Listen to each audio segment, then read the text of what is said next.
warahmatullahi wabarakatuh. Kami dari kelompok 3 ingin menjelaskan pertemuan 7 tentang pemeriksaan kertas kerja. Pengertian kertas kerja pemeriksaan. Kertas kerja pemeriksaan adalah semua berkas-berkas yang dikumpulkan oleh auditor dalam menjalankan pemeriksaan yang berasal yang pertama dari pihak klien, 2 dari analisis yang dibuat oleh auditor, 3 dari pihak ketiga. Berkas yang berasal dari klien misalnya 1 neraca saldo, 2 rekonsiliasi bank, 3 analisis umur piutang, 4 rincian persediaan, 5 rincian liabilitas, 6 rincian beban umum dan administrasi, 7 rincian beban penjualan, 8 surat pernyataan langganan.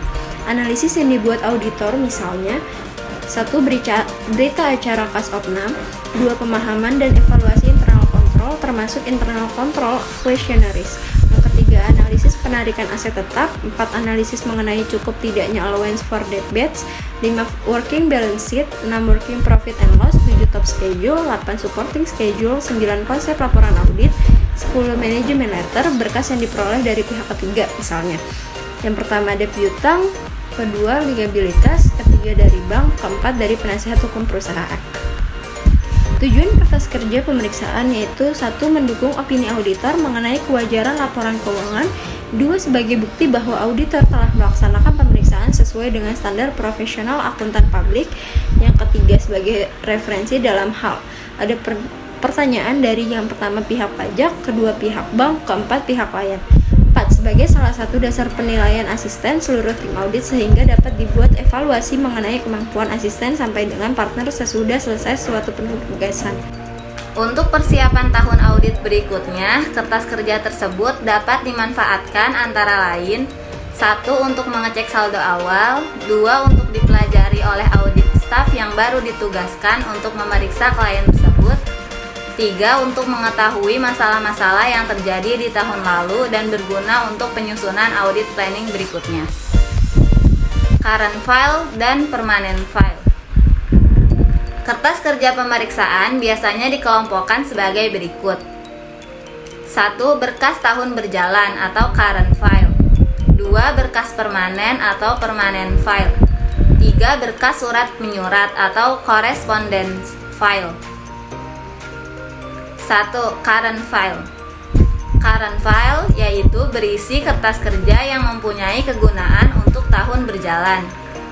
Misalnya neraca saldo, berita acara kas opnam, rekonsiliasi bank, rincian piutang, rincian persediaan, rincian liabilitas, rincian biaya, dan lain-lain. 2. Ada permanent file. Misalnya akta pendirian, buku pedoman akuntansi, kontrak-kontrak, notulen rapat. 3. Correspondence file. Berisi korespondensi dengan klien berupa surat menyurat, faksimiles, email, dan lain-lain. Kriteria untuk pembuatan kertas kerja pemeriksaan yang baik. Agar kertas kerja pemeriksaan mempunyai manfaat yang optimal, harus dipenuhi kriteria berikut ini. 1. Kertas kerja pemeriksaan harus mempunyai tujuan.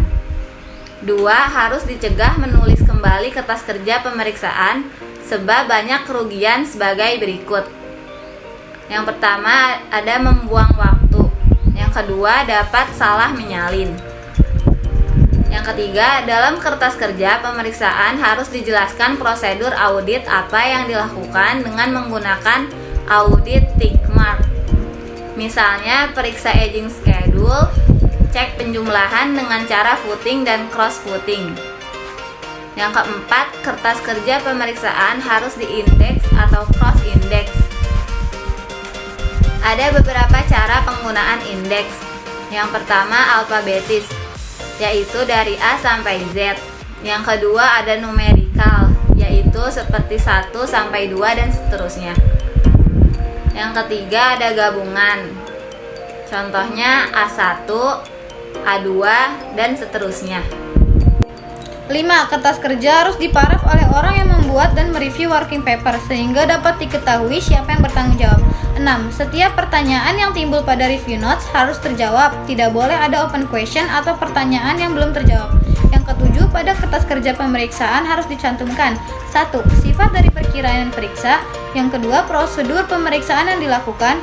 Ketiga, kesimpulan mengenai kewajaran perkiraan yang diperiksa. 8. Hal-hal tambahan. Yang pertama, kertas kerja pemeriksaan harus rapi dan bersih. 2. Kertas kerja pemeriksaan harus mudah dibaca. Ketiga, bahasa yang digunakan bahasa Indonesia dan atau Inggris harus baik. Yang keempat, bersuatu penjelasan. 5. Di bagian muka file kertas kerja pemeriksaan harus dimasukkan daftar isi dan indeks kertas kerja pemeriksaan dan contoh para seluruh tim pemeriksaan yang terlibat dalam penugasan audit tersebut. Pemilikan dan penyimpanan. Kertas kerja pemeriksaan adalah milik akuntan publik.